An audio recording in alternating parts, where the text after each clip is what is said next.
پلی سټور ته ورځو. پلی سټور کې افیس سوټ په نوم باندې اپلیکیشن ده، دا سرچ کوو. افیس سوټ لیکو، سرچ کوو. دغه اپلیکیشن ده، دا انسټالو. ما سره په خاص ځای انسټال ده، زه یې اوپن کوم.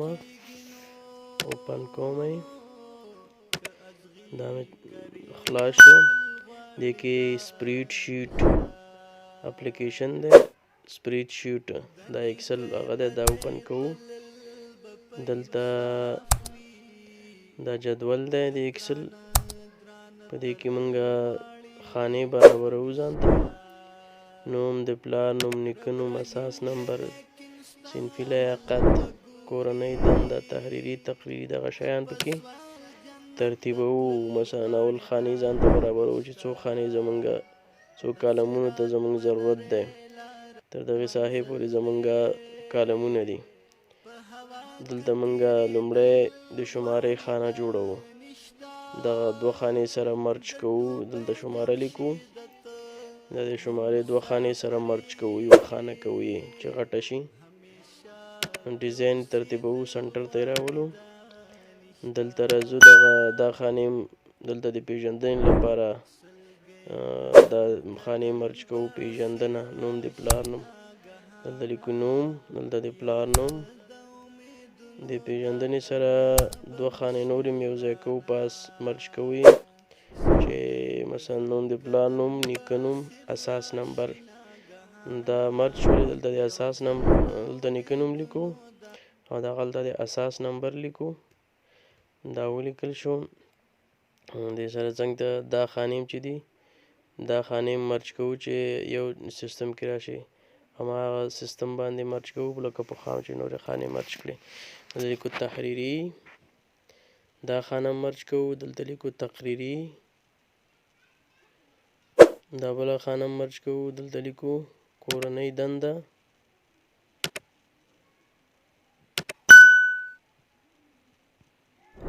دا بله خانه مرج کوو. دلته لیکو صنفي فعالیت.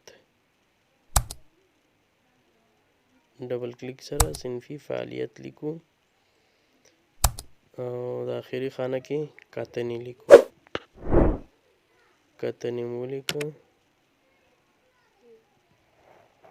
کتنې چې ولیکل شي، اوس د دې دا ډیزاین د دې لیکنې لږ برابرو، سنټر ته کوو یې. دا فل کلر ورته چینج کوو، دا نورو سره لږ فرق ولري. مثلا دغه رنګ ورته وټاکو. دې ته بارډر یې ورکوو، خطونه.